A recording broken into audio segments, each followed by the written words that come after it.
అన్ని విషయాలు ఏమాత్రం అరమరకలు లేవు. మొత్తం మీ ముందర పెడతాం. మేము చేసే ప్రతి ఒక్క పని మీ యొక్క భవిష్యత్తు కోసం చేసే పని కాబట్టి మిమ్మల్ని అందరినీ భాగస్వాములు చేయడం మా ప్రధానమైన కర్తవ్యం ప్రజాస్వామ్యంలో. ఇది చేస్తూనే ఎప్పటికప్పుడు నిర్ణయాలు కూడా తీసుకుంటాం.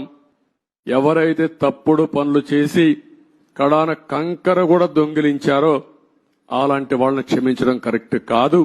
వీళ్ళకి అలవాటు అయిపోయింది.